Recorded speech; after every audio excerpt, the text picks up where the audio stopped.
mudança climática antropogênica. O que eu estou querendo dizer aqui com esse conceito? O que é mudança climática antropogênica? É a premissa de que as mudanças que nós estamos passando no clima no mundo, elas são causadas pelo homem, ou majoritariamente pelo homem. E aqui eu falo que tem um fato bastante curioso, por quê? Porque se a gente olhar os momentos de crise que o mundo passou no passado é uma redundância, né?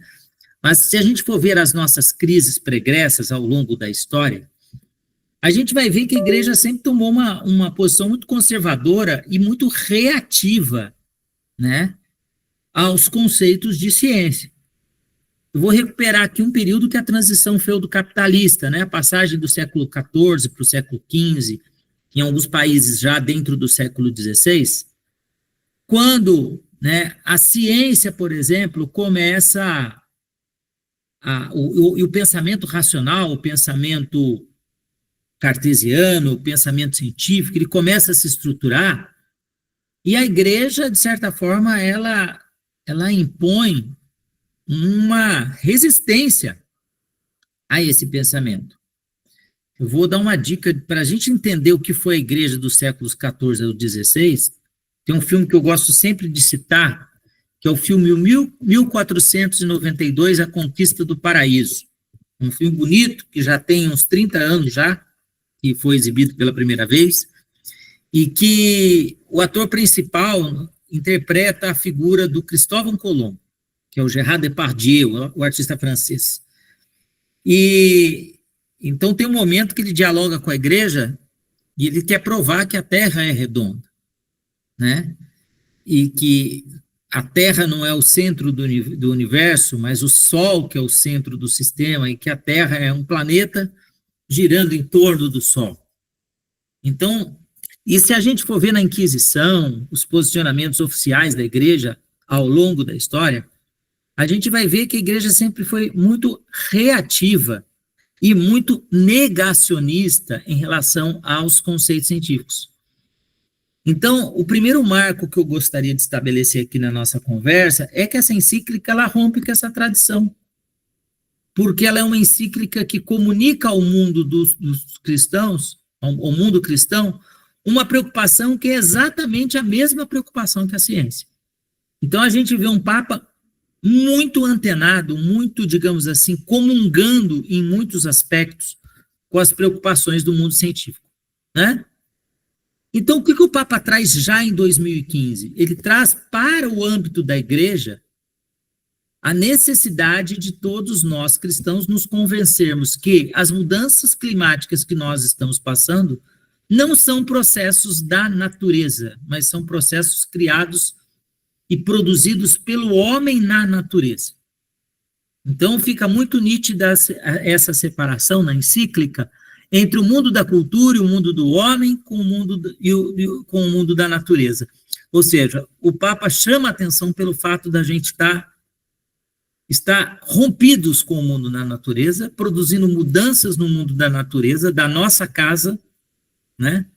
O nosso planeta, e tudo que orbita em torno do nosso planeta, e todas as condições às quais nós estamos vivendo, o homem, né, negando, né, a importância e o caráter estratégico de um mundo conectado à natureza. Então, o Papa, ele traz na encíclica um convencimento que até a data, para vocês terem uma ideia, em que essa encíclica foi publicada, que é no ano de 2015, 98% dos estudos científicos falavam, olha, nós estamos passando por um processo de aquecimento global, o processo de aquecimento global, ele impacta todas as formas vivas dentro do planeta, e ele ameaça uma série de espécies do próprio planeta em continuar vivendo no planeta, inclusive a própria espécie humana,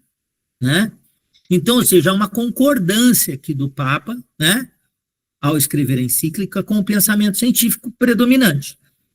E a gente fala que em 2015 eram 98%, ou seja, 11.602 estudos que foram produzidos sobre aquecimento global e a agenda climática, né, são estudos que falam que essa mudança é decorrente das alterações produzidas pelo homem.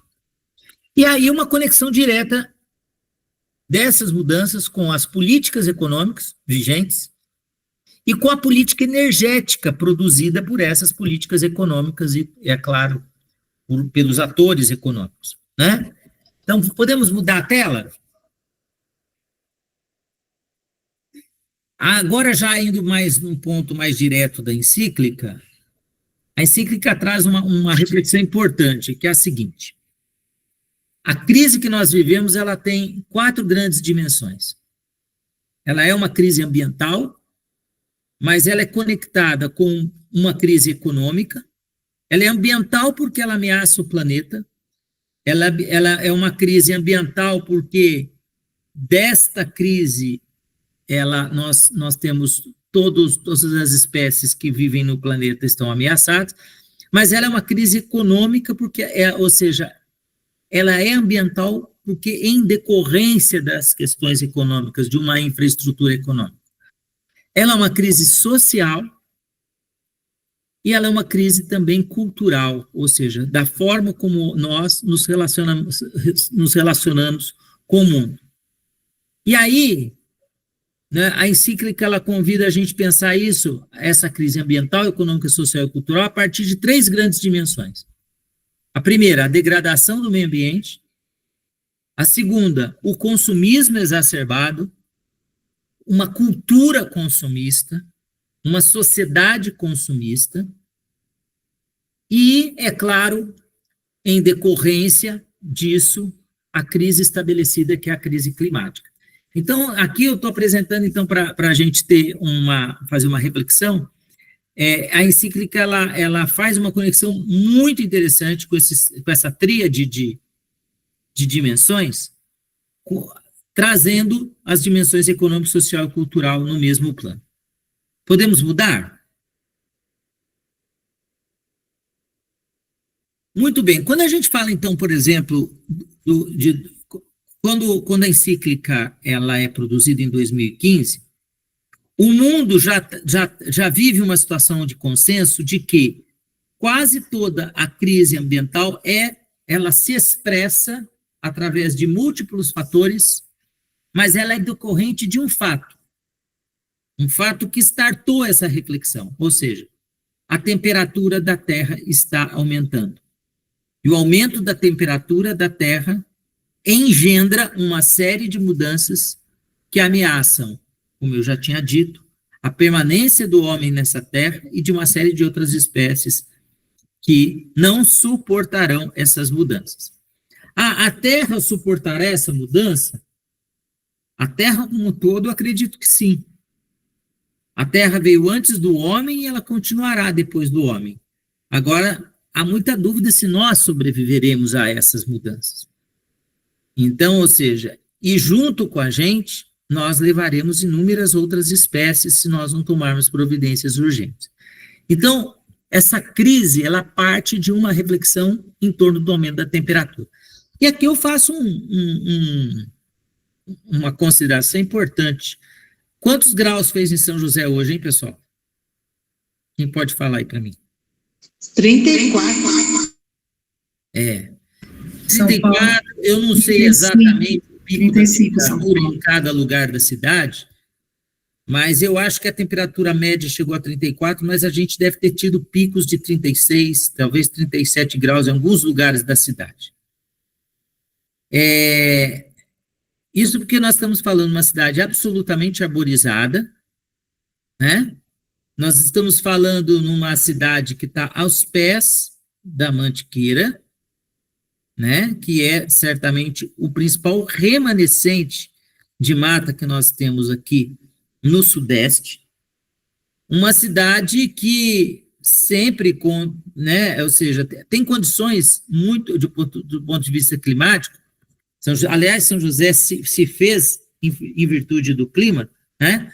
Do clima agradável, inclusive de um inverno um pouquinho mais rigoroso, né? Que fez com que São José fosse também um ambiente até de tratamento para tuberculose no começo do século, numa crença de que o clima de São José era um clima propício, olha a condição que nós chegamos. Mas vou falar do Rio de Janeiro hoje. O Rio de Janeiro, pela primeira vez, ele vive um tipo de alerta que os climatólogos chamam de alerta nível 4. O que é o alerta nível 4? Quando você vai ter por mais de 3 dias a temperatura, o dia inteiro, incluindo a madrugada, acima de 40 graus. O Rio de Janeiro viverá esse e os próximos dias dessa semana numa temperatura variando entre 40 e 44 graus. Então, vocês vejam do que nós estamos falando, né? Então, hoje é inconteste de que nós estamos sofrendo perturbações climáticas, e essas perturbações climáticas não são produto da ação da natureza. Poderia ser, né? Ou seja, o planeta pode sofrer oscilações, por exemplo, explosões solares, que não dependem da ação humana, que pode gerar oscilações de temperatura no nosso planeta. Então, existem condições que poderiam propiciar o aumento da temperatura, mas não é o caso. Nós estamos diante, né, de uma situação, eu estou vendo aqui o Francisco falando, Araçatuba, 36 graus à tarde, né? Então, nós estamos aqui de uma ação eminentemente urbana que tem perturbado o clima do planeta. Então, ou seja, as ações naturais mais as ações humanas aumentam a temperatura. Mas esse fenômeno não é sobre isso que nós estamos falando. Nós estamos falando de um fenômeno eminentemente humano, né? Continuando, podemos mudar. Esse aumento da temperatura, os climatólogos atribuem a 3 grandes fatores, embora existam outros, inclusive alguns deles decorrentes desses 3 principais, que compõem aquilo que nós definimos como, historicamente, a gente sempre chamou isso de efeito estufa, né? Eu não vou explicar cientificamente o efeito, mas eu vou falar principalmente das suas causas, né? Primeiro, em virtude da nossa necessidade da sociedade industrial produzir energia, a queima de combustíveis fósseis, tá? E aí nós falamos do carvão, por exemplo, nós falamos do petróleo, por exemplo, né? Que são, ou seja, nós temos uma matriz energética no mundo ultra dependente do carvão, sobretudo, e do petróleo, que produz um verdadeiro estrago na atmosfera e é uma das vilãs que explicam o aumento de temperatura, tá? Nós não vamos nos ater aqui às evidências científicas, porque elas estão aí para qualquer um depois que se interessar pesquisar na internet e tal, não vamos alongar para esse tema, mas esse é um tema central, né? E se a gente for olhar hoje, né, nós tivemos ao passo que nós tivemos uma aceleração climática totalmente desproporcional aqui no nosso hemisfério sul, a Europa tem convivido com períodos de inverno absolutamente também atípicos, né? Então, nós estamos acentuando 2 tipos de comportamento, né? Verões com temperatura de rachar e em oposição a isso, invernos extremamente vigorosos devido a essas condições. Eu recentemente, agora em novembro, eu estava na Irlanda, né? Eu estava na Escócia, e nós presenciamos uma frente fria na Escócia, que os climatólogos lá da Escócia falaram que nunca tinha acontecido no mês de novembro. Então, ou seja, nunca na história da Escócia eles tinham registrado tão baixas temperaturas no mês de novembro como foram registradas. Agora, no Brasil, a gente vivendo essa situação. Então, ou seja, nós estamos presenciando dos 2 lados, para o frio e para o calor, oscilações de temperatura que são decorrentes das alterações que nós estamos produzindo. Muito bem. A outra questão muito séria que os climatólogos trazem como importante é a questão do lixo. Nós vivemos uma sociedade de consumo onde todo mundo produz muito lixo. E o gás metano liberado pelos aterros sanitários, ele também tem sido bastante prejudicial e ele ajuda a explicar o aumento de temperatura do planeta. Então, e o outro é que, né, tanto os nossos estoques de água potável quanto os nossos estoques de oxigênio, eles dependem do quê? Das nossas florestas. Então, ou seja, para a gente garantir os processos de expansão agrícola, né, nós estamos derrubando as nossas florestas. Então, a cada floresta derrubada, nós passamos também a sofrer os efeitos, primeiro, da troca que a floresta faz do gás carbônico pelo oxigênio. E segundo, que as florestas devastadas, elas tornam, no longo prazo, aquelas áreas verdadeiros desertos. E aí isso também prejudica, no longo prazo, a produção de alimentos. Então, ou seja, todos esses fenômenos, eles são um fenômeno interconectado com o outro. Produzimos muito lixo, expandimos a nossa fronteira, a expansão do gado e os gases também emitidos pelo gado na atmosfera, né, também são extremamente prejudiciais, né? Então, nós temos aqui efeitos colaterais muito terríveis aí para o planeta. Continuando. E aqui eu trouxe algumas evidências científicas aqui, tá? Daqueles milhares de estudos que foram produzidos, né? Até a data da encíclica, né? Nós já tínhamos as seguintes evidências. Primeiro, o aquecimento da Terra é inequívoco, não tem nenhum cientista em sã consciência, a não ser os cientistas negacionistas, que representam menos que 2% do contingente científico do planeta. E mesmo esses negacionistas, os seus estudos não produzem nenhuma evidência, a não ser as próprias crenças alopradas a respeito do que eles escrevem, mas não existe nenhuma evidência científica, nenhum método científico que possa trazer luz a essa questão. Então, ou seja, é inequívoco para a ciência que a Terra está esquentando. Segundo, que é a influência humana que exerce essas alterações climáticas e não outra influência natural. Segundo, a concentração de gases estufa na atmosfera está se elevando. As temperaturas da superfície subiram em 0,85 graus Celsius, então uma variação de 0,65 até 1 grau Celsius, só entre 1880 até 2012. E lá se vão 13 anos de 2012. Então, olha, se a temperatura média do planeta nesses últimos 100 anos, ela já demonstrava uma alteração, agora, nesses últimos 5 anos, nós ainda não temos uma série histórica de longo prazo para medir, mas nós já temos muitas evidências. Por exemplo, nós não tivemos nenhum janeiro mais quente do que o janeiro dos últimos 30 anos. Nós não teremos nenhum fevereiro mais quente do que o fevereiro desse ano. Então, ou seja, a gente está a cada mês batendo os recordes quando você compara as séries históricas daquele mês. Tá?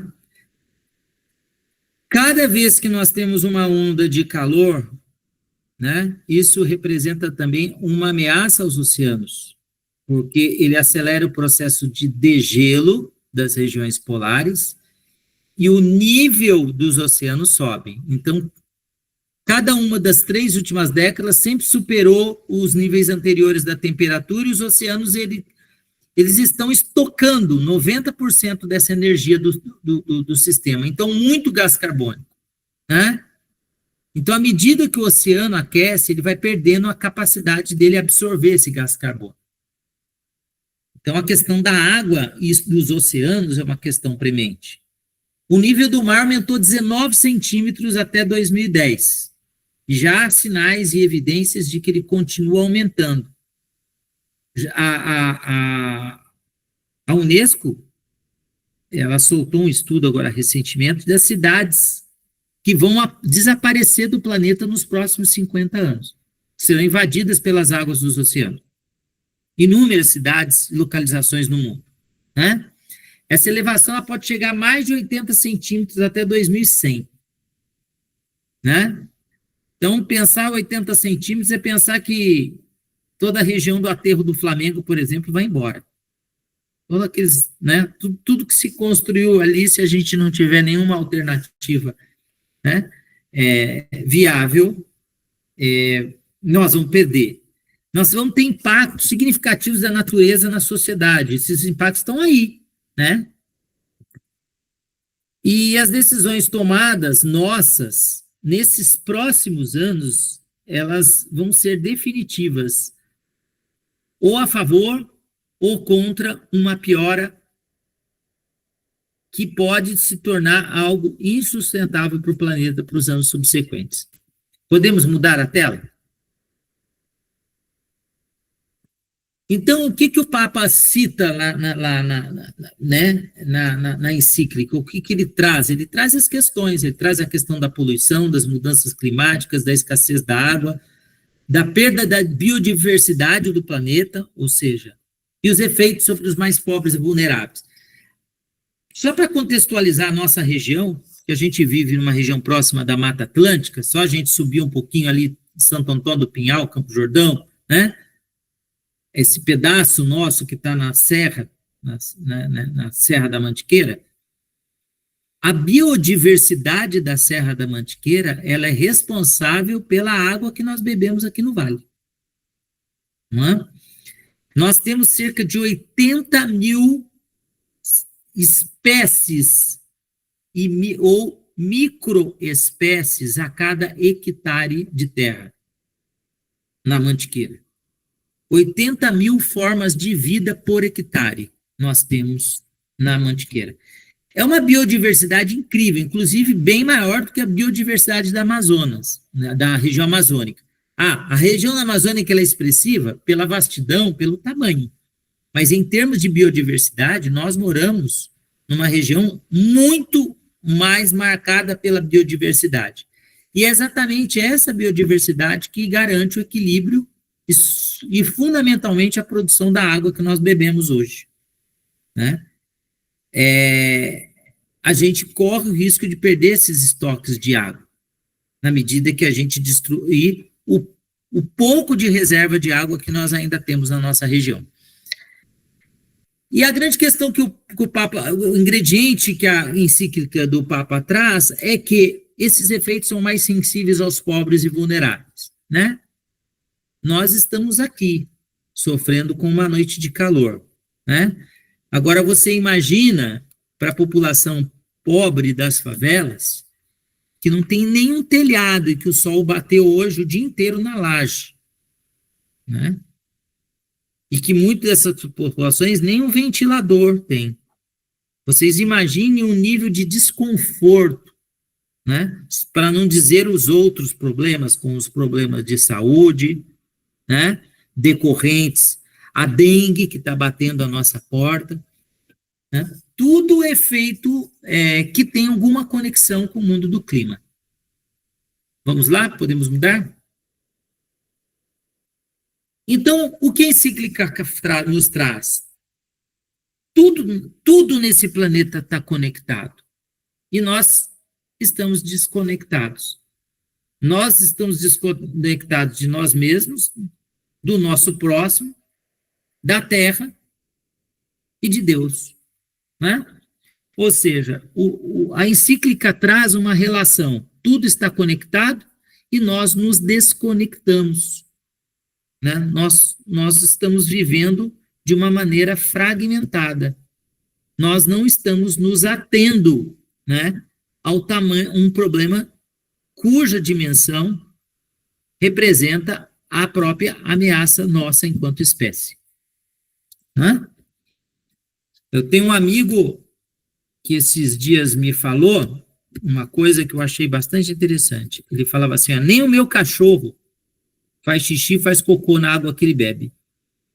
Nós, seres humanos, jogamos o nosso esgoto in natura em inúmeros rios brasileiros, poluindo a água potável que nós vamos beber, né?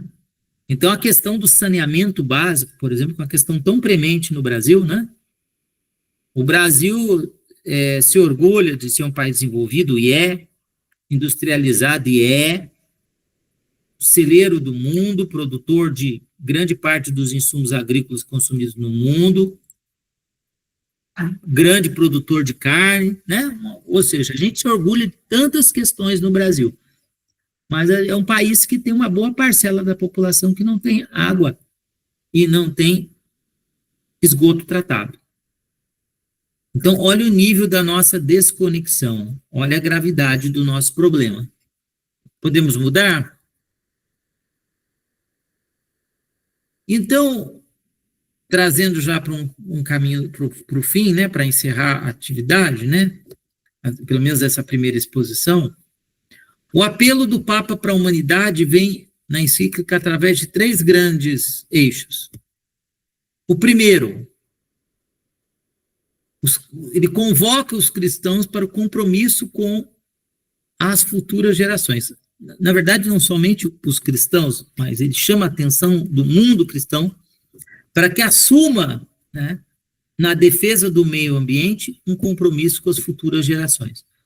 Ou seja, o pensamento a longo prazo, pensar além da própria existência, ter consciência que as ações do hoje impactam no amanhã.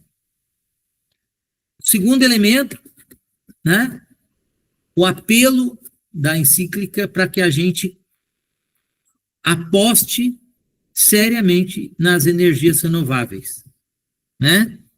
No Brasil, você tem os biocombustíveis, você tem agora o Brasil migrando em muitos lugares para uma verdadeira revolução, que é a revolução solar, a revolução eólica, com a produção de energia a partir do, né? Tem a questão da energia elétrica, né, hidroelétrica, que no Brasil, desse ponto de vista, é bastante avançado. Esse ano que passou, os geradores da Europa, né, foram tocados basicamente pelo carvão, em virtude da crise de fornecimento do gás que vem da Rússia e também da Ucrânia, né? Então, nós estamos dentro de uma guerra que envolve a questão das energias e das energias, inclusive dos combustíveis fósseis. Aonde tem problema no mundo e onde tem conflito no mundo, é uma disputa pela energia. Hoje é a guerra da Ucrânia, é a questão do Oriente Médio, né? Ou seja, nós vamos ter que acelerar, a nossa agenda vai ter que acelerar essa pauta energética, mas na contramão dessa pauta, nós vemos hoje, por exemplo, os Estados Unidos, né? A própria China, a própria Rússia, as grandes potências, elas, embora pareçam ser sensíveis a esse tema, elas não estão fazendo a lição de casa que vai garantir com que essas crises a gente consiga refrear a crise climática que nós estamos atravessando. E, especificamente no caso da campanha da fraternidade, né, o apelo para que a gente consiga fazer ações concretas, né? E quando falamos em ações concretas, são ações tanto no plano das coletividades, haja vista que tem muitas dessas decisões que não cabem a gente, né? Não cabe a mim, que não tem nenhum poder, vocês aqui que estão participando dessa conversa, né? Que não tem, às vezes, o poder de mudar o rumo das grandes coletividades. Mas quais são as ações concretas que vão além das ações de conscientização que nós podemos fazer? Né? Concretamente, o que nós estamos fazendo? Né? Que tipo de ação no âmbito mais individual cada pessoa pode contribuir e quem efetivamente está contribuindo? Né? Então, acho que para a conversa de hoje, acho que tá bom, acho que não tem mais nenhuma, né? Essa foi a última apresentação? É isso, foi a última apresentação. Agora eu passo a palavra aí para vocês, para que vocês possam fazer as considerações de vocês.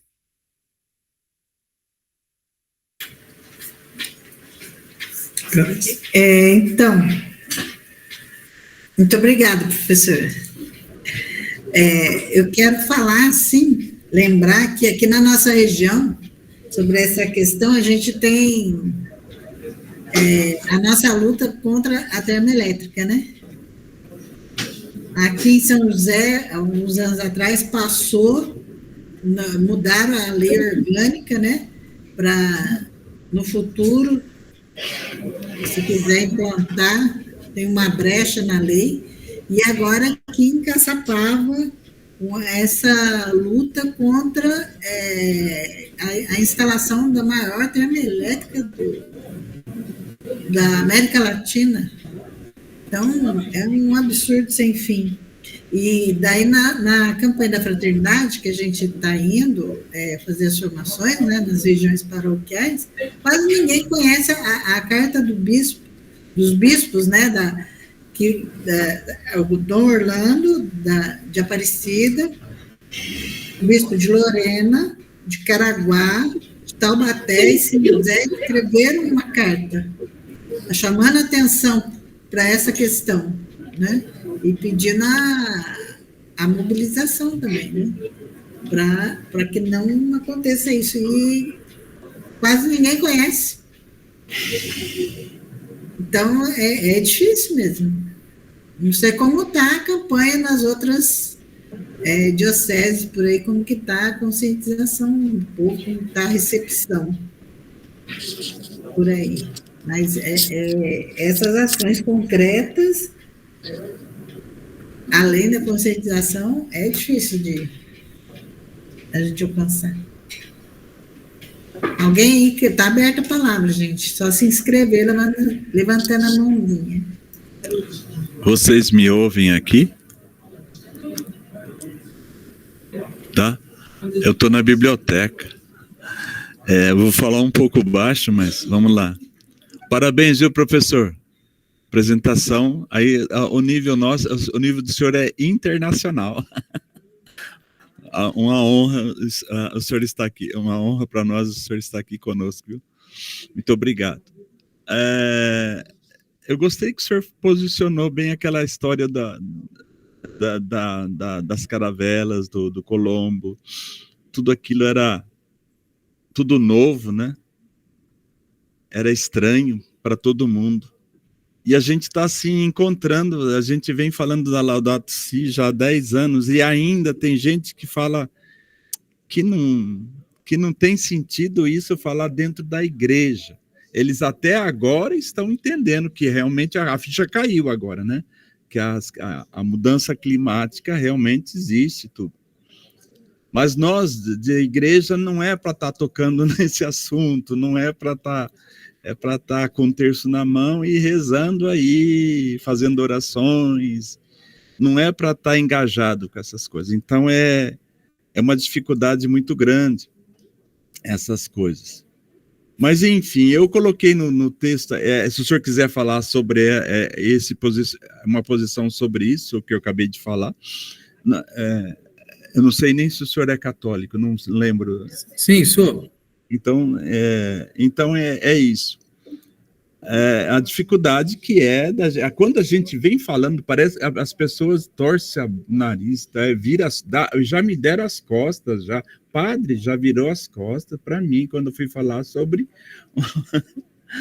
o movimento Laudato Si, sobre as questões sobre pastoral do meio ambiente, pastoral. Então já virou as costas, deixou eu falando no ar. Bom, enfim. É uma situação desastrosa isso, eu não sei como é que vai ficar isso. Mas eu escrevi aqui, outra coisa também, se o senhor quiser também comentar, ou seria bacana se todos aqui pudessem até escrever, ou fazer um comentário, falar uma ideia aqui.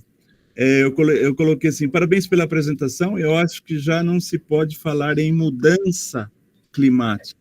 Eu entendo que já mudou. Não está tendo mudança, já mudou e ponto final, já estamos nela, já é mudado já, não adianta, não tem jeito. Eu acho que não vai retroceder, não sou muito pessimista, eu não sou pessimista não, mas Mas pode piorar.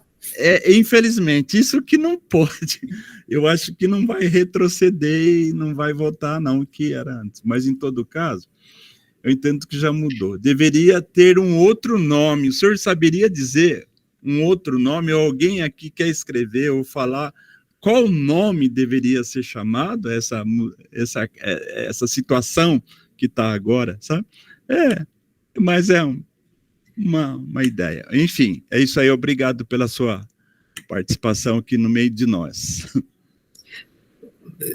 A Lúcia levantou a mão, e Lourdes também. Acho que vocês poderiam, a gente podia pegar esse bloquinho aí, trazer as considerações da Lúcia e da Lourdes, e aí eu comento as questões que o Francisco trouxe também.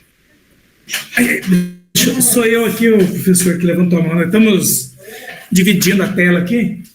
Na verdade, eu estou no outro computador, mas a gente está só para ter o logo do capítulo, né? Então, eu fico lá com outro capítulo e o Adilson que aparece aí é apenas para poder aceitar as pessoas. Né? Mas o que eu queria talvez fazendo um pequeno comentário, quando você falou da questão daquela inter-relação que nós estamos desconectados, né? Quando você estava falando sobre isso, né, que a encíclica diz que tudo está conectado e nós, como filhos de Deus e longe dele, estamos nessa desconexão. Eu lembrei nesse momento de uma palestra, o senhor deve conhecer, o Edivaldo, um teólogo, né, daí de Jacareí, e ele fez uma coisa bacana, né, porque ele estudou, né, no INPE, estudou um monte de coisa, físico e tudo mais, e ele fala, inclusive isso, né, que quando vem essas pessoas que querem apenas colocar ciência para justificar tudo, e onde é que está Deus nisso, né?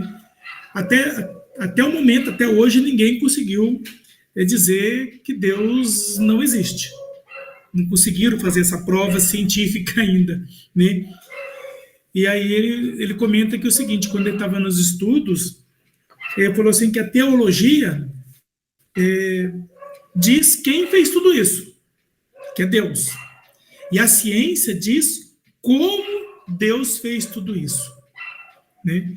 Então, para a gente poder ter um pouco de resposta, às vezes, para algumas pessoas que falam para a gente que a igreja não se deve lidar com tudo isso, né?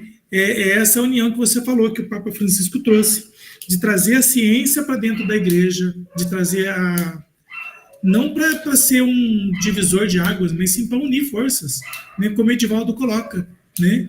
Deus criou tudo. Como criou, a ciência explica, né? É apenas para a gente ter uma outra visão, né? Dessa nossa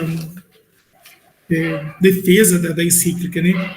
E outra coisa, só para ajudar o Francisco aí a falar sobre esses negacionistas, né, que estão na igreja falando que nós não devemos lidar com as questões ambientais, né, que a igreja não deve ficar com o terço na mão e só. Eu gosto muito de quando eu faço uma comparação, eu falo assim, gente, vocês já leram o Catecismo da Igreja Católica? O Catecismo, eu gosto muito do Bento XVI, né, do Ratzinger. Ele escreveu o Catecismo, né? E se a gente pega o Catecismo da Igreja Católica e pega a partir do parágrafo, do primeiro capítulo do Catecismo, os parágrafos que falam da nossa profissão de fé, os parágrafos a partir do 337 fala da nossa relação com a natureza, né? Inclusive a encíclica Laudato Si traz umas citações de Bento XVI. Então, talvez para essas pessoas, o Francisco, que não queiram, entendeu, achar que o Papa Francisco é meio radical, né? Joga para eles Bento XVI, olha o que o Bento XVI falou, olha o que João Paulo II, né? São João Paulo II falou das questões ambientais, né? Então, nós estamos... o Papa Francisco só está reforçando o que esses outros papas, né, citaram aí. Bom, era apenas esse comentário, né, depois se o professor até quiser ampliar, tá bom? E desculpa ser muito longo. Não, que isso, foi ótimo. Lourdes queria falar também. Oi, parabéns, João, professor João, pela sua colocação, foi muito bom, né? Agrega sempre para nós. E eu só, lembrando do que o senhor falou, dos líderes, né, que não cumprem as lições de casa, né? E é o que a gente, assim, vê, né, que eu tenho visto muito a questão das lideranças, né, quem está no poder, usa o poder não para ajudar o próximo, né, não para ajudar os mais necessitados, mas para aparecer de outra forma, né, de outra forma mais brilhante para eles que eles acham, e na questão climática estão pecando muito, né, e aí eu fiquei assustada nessa última reportagem que eu assisti, sobre o presidente Lula, que ele fala a respeito de cuidar da Amazônia, de cuidar do meio ambiente, falou em muitos congressos, muitas situações que ele esteve presente, reuniões internacionais, esse cuidado com o meio ambiente, e agora ele falou de fazer pesquisas, né, para procurar poços de petróleo na foz do Amazonas. Então, assim, eu falo, nossa, é preocupante, né? É preocupante, porque, sabe, assim, fala, mas não vai acontecer, vai ter cuidado. Como vai ter cuidado? Como é que você vai cuidar de um negócio lá perfurando? Como é que você vai cuidar daquilo lá que vai... Você não sabe o que vai causar lá, né? Mas, assim, é assustador ao mesmo tempo. Então, isso que eu queria, assim, que o senhor desse uma palavra, porque eu acredito que, como o senhor falou, que as pessoas, o nosso país e outros países estão buscando energias verdes, né? Eu acredito que dá. Será que um país não consegue sobreviver com essas outras energias? Se procurar pesquisar, implantar mais isso, né, de uma forma, né, que venha atender a população, será que não dá? É isso que eu fico me perguntando, né? Precisa realmente buscar justamente um produto que está danificando o meio ambiente, né, causando mais e mais poluição, né? É isso. Muito bacana. Bacana a sua contribuição, Lourdes. Eu vou começar pelo que você está falando, Lourdes, depois eu vou falar para algumas questões que o Francisco e o Adilson trouxeram também. Sim. Mas é assim, bom, vamos tentar entender aí. Primeiro, essa contradição não está presente só no governo Lula, está presente em todos os governos, sem exceção, incluindo China, incluindo da esquerda, da direita e do centro. Existe uma grande questão que você trouxe no finalzinho da sua fala, que é exatamente a ideia do caráter emancipatório dos processos de desenvolvimento econômico. Então, há uma crença de que nós vamos superar as grandes desigualdades que nós temos, nós iremos superá-la na medida que nós nos desenvolvermos economicamente. Sim. E o fato é que o desenvolvimento do sistema capitalista, desde a sua gênese, ele produziu cada vez mais pobreza do que conforto universal. E nunca foi tão, digamos assim, distante o hiato que separa os ricos dos pobres como do início do século XXI. Não é? Então, ainda há em todos nós uma crença que o processo desenvolvimentista então tem um modelo aí. E que o modelo que nós temos de desenvolvimento para qualquer civilização ainda é o modelo americano. É a ideia da produção de bens de consumo como elemento de felicidade, né? O que vai tornar o indivíduo, o ser humano mais feliz? Se ele tiver uma geladeira, se ele tiver um ar-condicionado, se ele morar num apartamento bacana, se ele tiver um veículo, né? Só que para fazer esse mundo acontecer para todo mundo, nós precisávamos ter aproximadamente 4 planetas Terra. E não tem 4 planetas Terra. Então, a única maneira de você conseguir produzir desenvolvimento econômico, e isso está muito presente na encíclica, é fazendo a mudança, a transição energética e sair de uma base dos combustíveis fósseis né, para formas de energia sustentáveis. Agora, o problema é que nenhum país quer renunciar à agenda do desenvolvimento a partir de combustíveis fósseis. Por quê? Porque nós não completamos essa transição energética ainda. E vamos ficar nela por muitos e muitos anos. Muito possivelmente eu, você, Lourdes, o Adilson, e todos nós que estamos aqui nessa sala, vamos morrer e não vamos ver, talvez, essa transição energética. Então, nós precisávamos ter hoje, nas lideranças do mundo, digamos assim, um empenho, né, muito forte no sentido de, por exemplo, tratamento de lixo, tratamento de esgoto. Nós deveríamos desviar grandes somas de recursos nossos para a preservação de florestas, porque é isso que garante água para as futuras gerações. A produção da água, ela se dá, a água, a grande embalagem que ainda, por exemplo, nós temos de 4 a 5% da água do planeta é potável. 4 a 5% dessa água do planeta é potável. Para a gente conseguir sobreviver no mundo que nós estamos por mais tempo, nós precisávamos restaurar as nossas florestas, além de não derrubá-las. Em arte, existe um conceito, no pensamento artístico, que quando você está com um quadro, uma obra de arte, se ela está 50% danificada, menos que 50% danificada, a gente faz a restauração. Então, vamos supor um quadro do Leonardo da Vinci, tá? Mona Lisa. Mas vamos supor que alguém foi lá no Louvre, pegou um ovo, tacou assim na pintura do Da Vinci, estragou a pintura, né? E depois veio alguém com uma lança, tacou uma lança e furou a Mona Lisa no meio, né? Quem for se deparar com essa obra, ele vai perguntar qual o percentual dessa obra ele está danificado. Se é maior que 50%, a destruição, não tem mais como restaurar. Maior que 50%. Agora, se tem menos do que 50%, tem como restaurar. Então, nós poderíamos restaurar as nossas florestas. E o Brasil poderia ser, ou poderá ser, não vou dizer poderia, porque eu estou colocando no condicional e essa possibilidade ainda existe. O Brasil pode ainda liderar essa transição energética.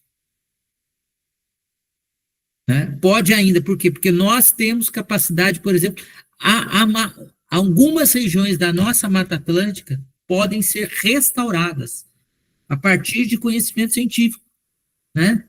Áreas, por exemplo, pega toda essa região que nós vivemos aqui, a Santo Antônio do Pinhal, Conçal, São Bento do Sapucaí, são pequenos arquipélagos de florestas que poderiam ir se recompondo na medida que a gente desestimulasse a monocultura, até porque não são áreas de planície, e desestimulássemos, né, o gado também, que também não são áreas que deveriam ser colocado gado, porque os gados vão, aqui no morro, a carne vai ficar dura e ninguém vai gostar. Então, essa que é a verdade, né? Então, ou seja, nós precisávamos eleger no planeta, né, as áreas para se fazer um manejo e recuperação ambiental para a gente conseguir preservar a água. Isso para falar em água potável.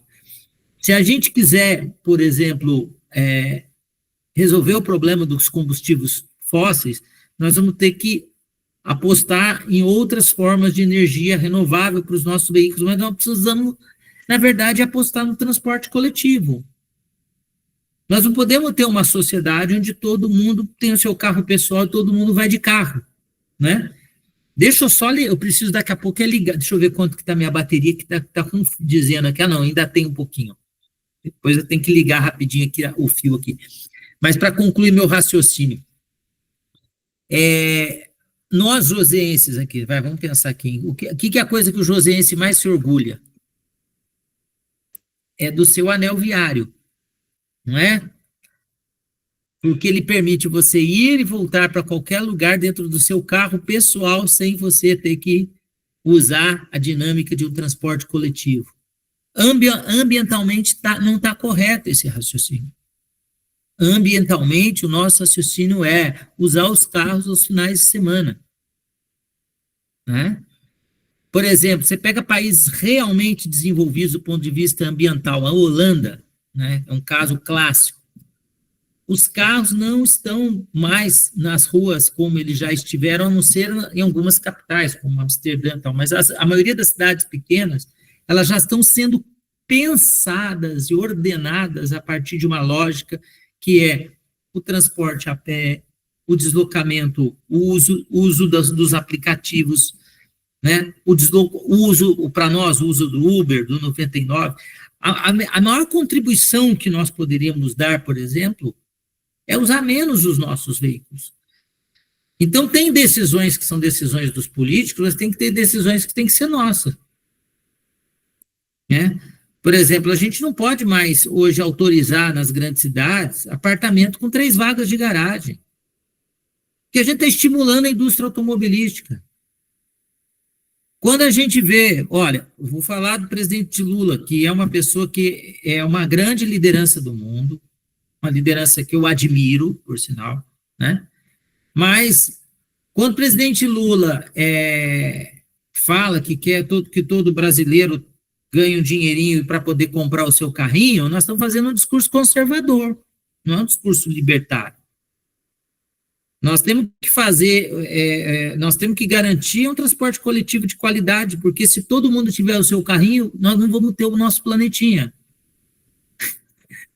Então, a grande questão é, falta projeto, né? E a gente não pode conceder mais benefícios fiscais para garantir a indústria, os empregos da indústria automobilística. Eles são importantes? São. Mas a partir da hora que a gente concede esses empregos e a gente expande a frota de veículos, nós temos o problema do trânsito e o problema do superaquecimento do planeta. Essa que é a real, né? Então, nós temos que aprender, ou seja, tem algumas contas que não fecham, né? É só a que eu estou vendo aqui, a reforma da Dutra e ampliação das marginais.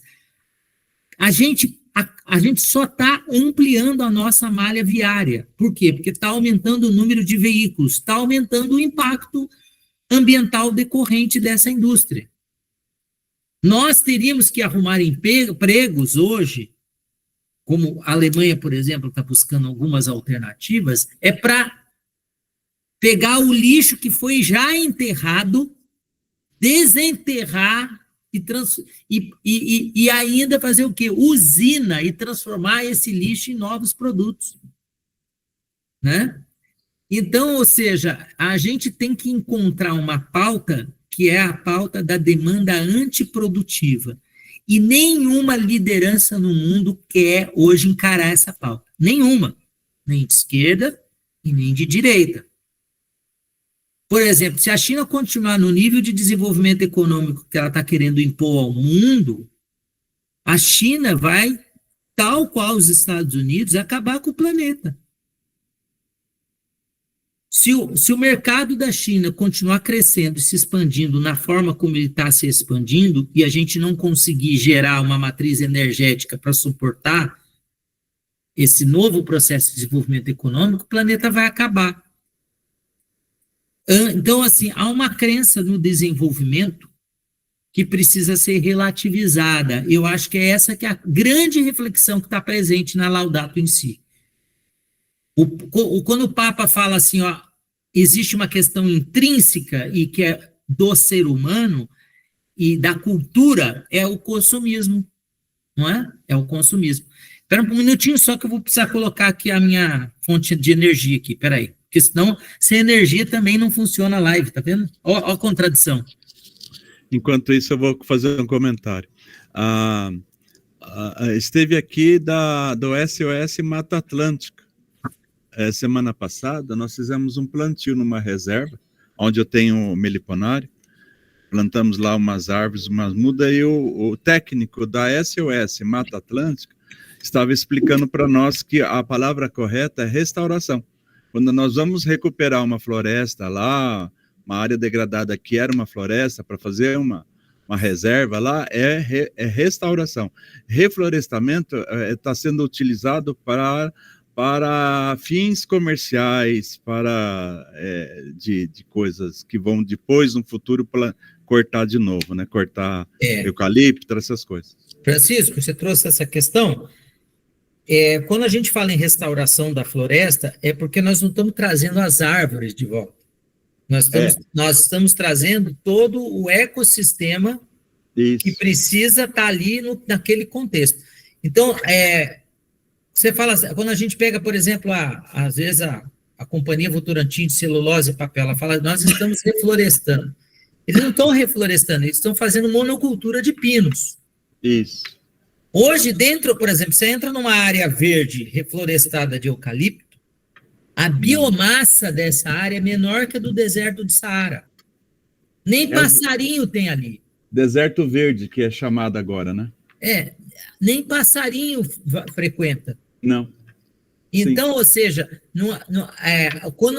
quando a gente fala, você está falando em restauração, restaurar é permitir uma complexidade de relações que existem. Na Mantiqueira, nós estamos falando de 80 mil espécies por hectare. Vamos ver o que é um hectare? O hectare é um campo de futebol. Isso. A cada campo de futebol de floresta na Mantiqueira tem 80 mil formas de vida. Que é entre fungos, sim, bactérias, aves, répteis, micro-organismos. É a relação desses seres, por exemplo, que garante, por exemplo, que nós tenhamos água. O estoque de água para ele ir abaixo do lençol freático e de gerar os rios, né? Fazer nascer os rios, as nascentes elas precisam desta complexidade de ambiente. É só a gente ver onde nascem todos os nossos rios do Sudeste. Eles nascem aonde? Eles nascem na Mantiqueira. Eles nascem aonde ainda existe esse ecossistema. Se a gente for ver as últimas crises hídricas que nós tivemos decorrentes da falta de chuva, o que o Estado de São Paulo tem feito para resolver o problema das enchentes? Barragem e represa. Ou seja, reservatório, vai. O que são os reservatórios? Os piscinões. Os reservatórios são caixa d'água. Construir caixa d'água vai resolver o problema do mundo? Não. Você tem que ver aonde a água é produzida. A água é produzida porque tem uma nascente que faz a água nascer. A nascente só tem 2 lugares onde a água nasce.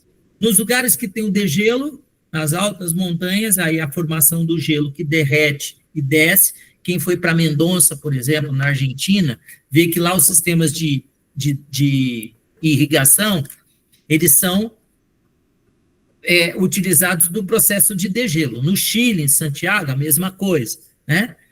Agora, o nosso modelo aqui, equatorial, de geração de produção de água, é a floresta. A ausência da floresta. Por exemplo, vamos pegar Nova York. Nova York, quando se deu conta de que, agora não me recordo o nome da cidade, existe uma região serrana próxima de Nova York, que é responsável pelo abastecimento inteiro da cidade, é uma área de floresta. Uhum. Né? Acho que, não sei se chama Vermont, agora não tenho certeza do nome. O fato é que quando eles viram que para ter água em Nova York precisava preservar essa região, eles passaram a pagar serviços ambientais. Então, vem na conta d'água de Nova York, vem um valor que cada cidadão nova-iorquino paga para o sujeito que tem terra lá em cima, não praticar monocultura, ele manter a floresta dele. Então, ele recebe só por ter uma floresta. Então, os proprietários de terras que são remanescentes florestais recebem o dinheiro, um pedaço do dinheiro da conta d'água para que Nova York continue existindo. Então, tem um tema aí, que é o tema da compensação ambiental, das trocas de carbono, que que se envolvem todas aí dentro desse contexto, que é esse contexto de mudança de matriz energética. Se a gente não construir esse novo mundo, né, nós vamos ter que agir com mais parcimônia. Nós não podemos, por exemplo, ter uma casa de 350 metros quadrados, mais. Nós temos que ter uma casa de 100 metros quadrados, 80 metros quadrados. Ou seja, nós não eu sei que tem na Bíblia crescei-vos e multiplicar-vos, mas a nossa multiplicação, ela não pode também impedir os processos de existência das outras espécies, né? Então, é muita gente para comer. E o pior, as pessoas querem comer, mas ela quer comer a carne lá como que é o nome do frigorífico? Da Friboi, né?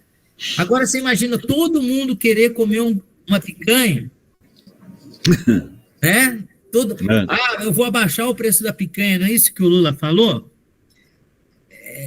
Por isso que eu falo, tem muitas contradições nesse processo nosso que nós estamos vivendo. A gente tem que alinhar um pouco esse discurso. Há no discurso da esquerda uma associação direta entre consumo e felicidade. Eu acho que o mundo cristão, que é o que está lá nos Atos dos Apóstolos, é o mundo da partilha, é o mundo de viver em parcimônia com o meio ambiente, de não achar que comprando um carro todo ano é que eu vou ser mais ou menos feliz. Então, tem um recado que o Papa está dando que as lideranças políticas do mundo não estão dando. Sim, é verdade. Né? As lideranças de esquerda e de direita. Uhum. Né? Que bom, obrigado pela sua colocação. Não estou dizendo que direita e esquerda é igual, viu? Também. Sim, eu sei. Eu, particularmente, eu acho que o pensamento de esquerda é mais assertivo. É só a gente ver o discurso do Trump e ver o discurso, por exemplo, do Lula, ou do presidente da França, ou mesmo do primeiro-ministro da China. Não é também dizer são todos iguais. Não são. Né? O que está acontecendo nos Estados Unidos é uma estupidez. Né? Aliás, eles estão saindo de todos os organismos de solidariedade internacional, né? Inclusive da OMS. Sim. Então, os Estados Unidos estão tentando impor ao mundo a barbárie e o fim do planeta. Né? Você comentou a China. Meu filho é professor na China. Ele não vê nas ruas, professor universitário lá, ele não vê nas ruas carro velho. Mais que 5 anos, não. É tudo carro novo. Seminovo não existe, é só novo. Só. E lá virou um capitalismo assim, tudo você paga, não tem mais dinheiro. Você paga com o celular. Você coloca o celular. Inclusive, você vai no banheiro, ele ficou abismado lá, os alunos pedindo emprestado um celular para o outro, porque ele precisava ir no banheiro usar o papel higiênico. Aí ele foi saber como é que era o banheiro dos alunos. Tem uma maquininha do lado do rolo do papel, da caixinha de papel, ele faz as necessidades, depois ele coloca assim e paga. E lê o QR Code do celular, ele paga meio metro de papel higiênico. E tudo é pago, tudo, ou seja, você vê a noção de que chegou. Só esse é um exemplo de outras coisas mais que ele conta. Eu pego esse exemplo só para você ter uma noção. O papel higiênico meio metro tem que pagar para usar lá na faculdade. Isso na faculdade, que são alunos. Então, e a gente no Brasil que está pensando em hoje ofertar tudo de graça. A gente tem que refletir. O mundo mais civilizado e mais equilibrado, né? Ele é um mundo onde a gente tem que pagar para o meio ambiente se recuperar. Sim, isso sim, tá certo. Né? A gente tem que pagar. Por exemplo, hoje você pega, por exemplo, a Suíça, que é uma grande referência de transporte. Eles fizeram uma grande aposta lá, que é no transporte coletivo. Não tem carro na Suíça? Tem. Não tem classe social? Tem. Não é isso? Mas as coisas são muito mais niveladas. Sim. Não é? E aí, o que acontece? Todo mundo paga um pouquinho a conta do meio ambiente. Todo mundo paga um pouquinho. Né? E esse pouquinho está embutido em quase todas as ações. Né? As ações de reciclagem, as ações de atenuação, né, de contingência em relação aos impactos que determinados bens e serviços causam ao meio ambiente. Então, nós temos que desenhar um mundo. O problema é que nós estamos atravessando uma fase de crise, né? Eu citei aí o período das grandes navegações, porque ele era um período de muitas incertezas e muitas crises. Você me perguntou uma palavra, Francisco, qual a palavra, já que não é... A palavra não é mais crise climática, é emergência climática. E aí, essa é a grande questão hoje. O que é emergência? Emergência é um negócio que não dá para esperar, né? Você fala assim, pô, vamos chamar quem? Vamos chamar o SAMU, porque se não chamar o SAMU não dá tempo de salvar o cara. Já chama o SAMU, porque, ou seja, é um infarto, é uma emergência, é um AVC, é uma emergência. A situação climática, ela já é uma emergência. Sim. E aí, nós estamos tentando o seguinte, ainda vamos agora, todo mundo vai pular carnaval e vai pegar o mangueirão e jogar o mangueirão no povo enquanto o pessoal dança Hilarie. Então, ou seja, nós estamos num país de baixíssima conscientização em relação a tudo, né? Onde as pessoas lavam seus carros na garagem, fica lá, deixa a mangueira ligada, né? Olha o absurdo, Francisco.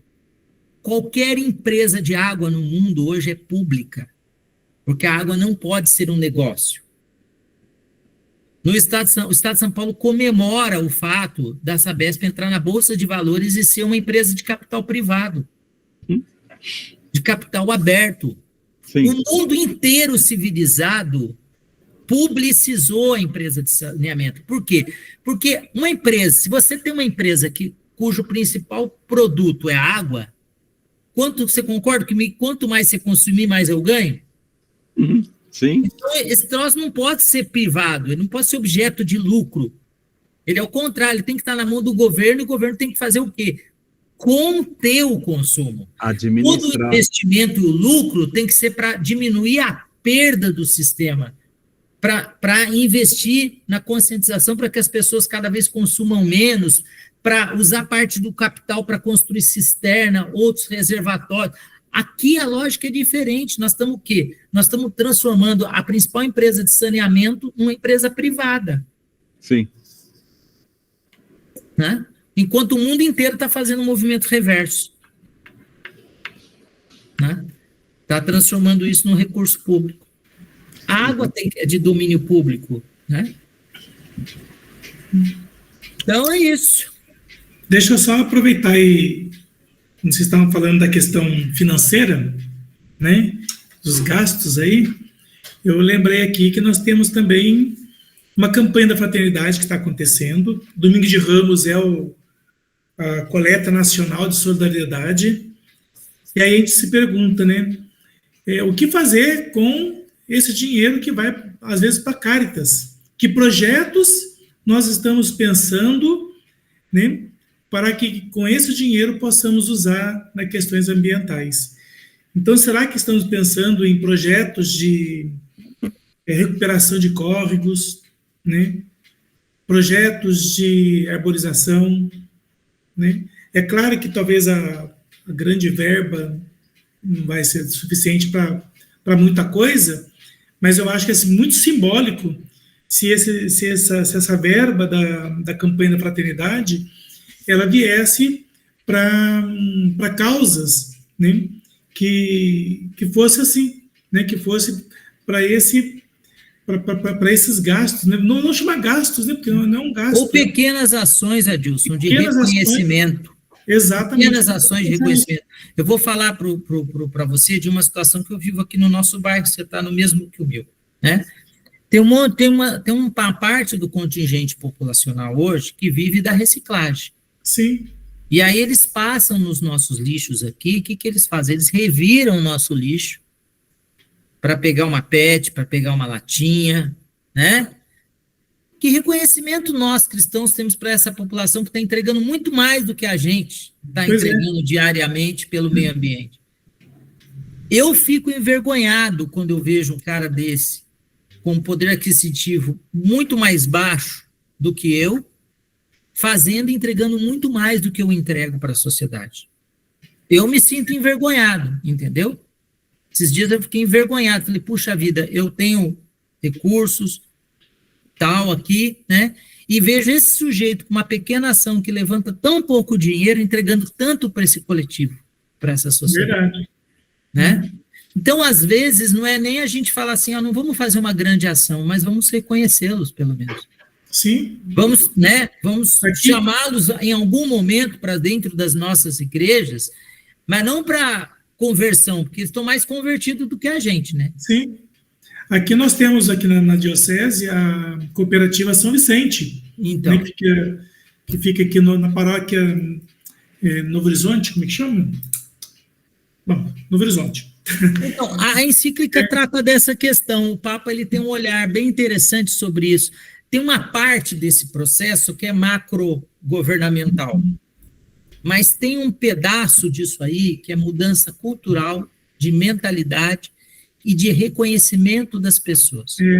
Eu acho que nós tínhamos que, as nossas paróquias poderiam fazer mais no sentido de mapear quem são esses grandes heróis que diariamente estão ajudando a gente. Pois é. A gente não tem a mínima paciência com ele. Esses dias eu vi um desses senhores com um carrinho cheio de coisa reciclada, e o pessoal do trânsito passando e xingando o sujeito. Sai daí, não sei o quê, né, atrapalhando o trânsito e tal. Quem está atrapalhando o trânsito ali somos nós, o trânsito dele. Porque olha o benefício coletivo que ele está fazendo, está catando todas as nossas misérias, do nosso consumo miserável que a gente tem aqui, né, dando uma destinação para aquilo, transformando aquilo, e a gente tratando eles como se fossem eles os nossos inimigos, quando são os maiores amigos. Pois é. Verdade. Não é? Uhum. Mas é isso. Eu gostei muito de bater esse papo com vocês. Sempre bom reencontrar os amigos. Gostamos muito da sua participação, da sua presença aqui. Eu gostei dessa, pela primeira vez em 3 anos aí, as respostas das perguntas gerou uma outra mensagem muito boa, tanto quanto a primeira. Gerou um assunto bom. Bom, muito bom. Então, parabéns. Tá bom. Parabéns para vocês que estão aí tocando. Não é pequeno o trabalho que vocês desenvolvem, da Lourdes também, na comunidade dela, né, Lourdes? Achei tão bonita a oração, essa segunda oração que você colocou, porque tem... A oficial é bonita, mas a clandestina é sempre mais bacana. A clandestina é bom. A subversiva é sempre melhor. Nós somos subversivos, hein, gente? Vamos lá. Então, essa segunda, ela é mais dura na cobrança, né?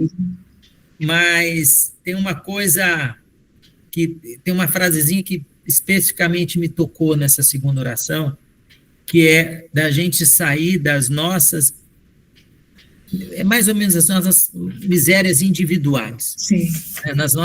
Dos nossos sofrimentos individuais. Né? Porque nós estamos num mundo que é um convite ao sofrimento individual, onde a gente tende a tratar o nosso problema como o maior problema do mundo. Seja um problema de ordem afetiva, de ordem econômica, seja de qual for a ordem, aquilo que nos atinge mais individualmente, numa sociedade como a nossa, tem mais valor. E hoje a gente vê as igrejas evangélicas, pentecostais, transformando isso ainda em lucro para os pastores. Porque elas exploram no limite esse sofrimento individual, né? Não tratam do coletivo e tratam a salvação como se o plano da salvação como se fosse um plano do indivíduo, e não dos sujeitos coletivos. Né? Ninguém se salva sozinho, né? A gente se salva pelo outro, né? Com o outro. Um outro que é sempre um espelho para mostrar para a gente quem nós somos, quanto ainda nos falta. Né? Eu acho que essa é a grande mística. Né? A mística... Tem um livro, tem um filme muito antigo, um documentário do tempo do VHS. Se nós fôssemos um público de jovenzinhos, nem saberiam o que é uma fita rebobinada, chamado Fé na Caminhada. Foi feito pelo Leonardo Boff, o irmão do Luiz Boff. No Verbo Filmes, se não me engano, né? Verbo Filmes, isso. Esse documentário, eu acho que é a síntese do cristianismo, aquilo ali, né? A síntese, assim, não poderia ser outro Papa a fazer o que ele fez, a fazer essa encíclica. Teria que ser o Francisco, porque isso é da mística de São Francisco, né? Os pés no chão, dos pés nas terras, né? Tem uma parte desse documentário que ele olha para os pés sujos, né? E desse rosto de Deus, né? Eu acho que a campanha da fraternidade tem que olhar para o rosto desses recicladores, dessas recicladoras, né? Dessas pessoas que vivem daquilo que são os restos do nosso consumo, transformando esses restos, né? Dando um outro sentido a esses restos, né? Teria que ser um Papa mesmo que dançava tango. Verdade. Na juventude, o Papa do fim do mundo. Se for a vontade de Deus, que Francisco fique mais um pouquinho com a gente, porque Isso, o mundo está precisando dele. muito dele, né? Muito, não é pouco, né? O mundo precisa muito do Papa Francisco, que Deus nos ilumine e faça com que a gente siga os mesmos passos que ele está sugerindo. Isso aí, pode ir. Então, a gente já está... Já chegamos né? da hora já. Então, eu quero agradecer mais uma vez a Lourdes, ao professor João. Eu que agradeço. A participação de vocês, o empenho, a dedicação, né? E a gente, eu não sei se a irmã está aqui ainda. A irmã Matilde está aqui ainda? Não, ela saiu. Já saiu? Eu ia pedir para ela dar a bênção para a gente. As irmãs têm que dormir tudo 10 horas, então vou parar. O Lourdes faz a oração final, então. Ai. Vamos fazer juntos, né? Tá, então, agradecer a Deus, né, por cada um de nós, cada um de vocês que aqui estão, que somos membros desse corpo, né, do Senhor Jesus, que colocamos essas ações, pequenas ações, como disse o professor, em prática, né, que falemos a verdade, que possamos levar essa verdade, esse esclarecimento, esse grito, né, pela terra, pelo sofrimento da terra às outras pessoas, que possamos tocar o coração das pessoas com os nossos exemplos, que possamos olhar os olhos dos irmãos, como o professor colocou, aqueles que às vezes fazem o trabalho por nós, que possamos nos desapegar dos nossos apegos que fazem tão mal a nós mesmos. Então pedimos à nossa Mãe Santíssima que nos encaminhe num caminho de luz, que ore por nós, que seja por nós, que somos tão fracos às vezes, para que possamos trilhar o caminho certo em prol do bem comum. Então, acho que podemos fazer uma oração da Ave Maria, pedindo para ela, essa intercessão, que interceda por nós junto ao Pai, para que sejamos filhos melhores, filhos obedientes, filhos conscientes desse amor tão grande que Deus deu a cada um de nós, nos dando, né, um jardim, esse planeta maravilhoso para a gente cuidar, e que possamos ser esses filhos que cuidemos desse planeta. Obrigada, Senhor, obrigado por cada pessoa que esteve nesse grupo hoje, que sejamos multiplicadores desse amor. Vamos fazer então uma oração da Ave Maria. Ave Maria, cheia de graça, o Senhor é convosco, bendita sois vós entre as mulheres, bendito é o fruto do vosso ventre, Jesus. Santa Maria, Mãe de Deus, rogai por nós, pecadores, agora e na hora de nossa morte. Amém. Amém. Obrigada, Senhor Jesus, que aqui estivemos, em nome do Pai, do Filho, do Espírito Santo. Amém.